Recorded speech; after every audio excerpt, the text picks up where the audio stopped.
Let's continue on in project planning. In this video, we will explore setting goals, and from there, in the last video, we'll look at how to get day-to-day tasks done. To further conceptualize the leading change process, I want to introduce the concept from grand to ground. We'll start from the top. Our vision or dream up at 5,000 feet or 1,500 meters. It's big, it's crazy. We may never see it in our lifetime, but it's exciting and inspirational. Then we go down a level. What do I do, or what does my organization do? That's our mission. A bit closer to the practical or to the ground. Then we move on to what are our practical goals that I might do as a result of my mission or the team's mission.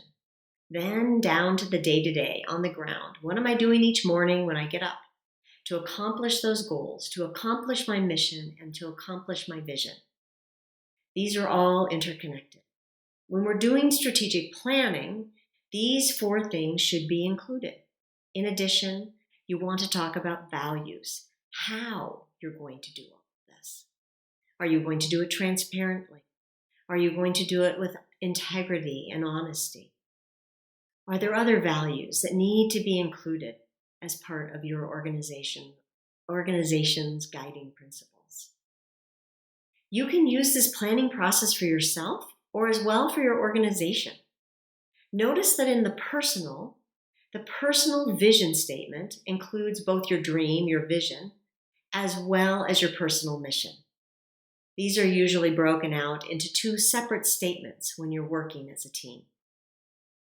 But in both the personal and organizational, we go from mission, vision, or vision, mission, down to goals, down to a next project, and down to what we're doing on the day-to-day. So here's a personal example from a rising leader. Her grand vision, as you remember, was to eliminate human trafficking. We used this in an earlier example. You can see here that one of her long-term goals might be to go to law school and pass the bar exam. A short-term goal, going closer to the ground, would be to apply to 5 schools and volunteer at Amnesty International. The tasks to be done on a day-to-day might be to research those schools and send in an application. So you can see we went from grand to ground. For an organizational example, I refer you to a wonderful NGO, Project WET, that does water education for teachers. Their vision is grand, as they want every child throughout the world to understand and value water and to assure a sustainable future. Their mission is also very simple. They provide international water education to teachers. One of their long-term goals might be to expand the number of trained teachers by a certain percentage. More aspirational by a certain date. And then their short-term goal might be something simple as a marketing campaign to reach 500 new teachers by a certain date. When someone asks you to set goals, you can set aspirational goals that you might, like the number of teachers that you want to reach around the world. And that can be a little more fuzzy. Short-term goals should be SMART. And this, again, is a very standard framework. SMART stands for specific, measurable, if it's achievable, if the goal is relevant, and if it connects to your vision and mission, or that would be relevant, and if it's bound by time. For example, if I told you I wanted to get more training, I hope you would tell me that that's not a very SMART goal. It's not specific. So if we were going to make it more specific, I might say I want to get project management training.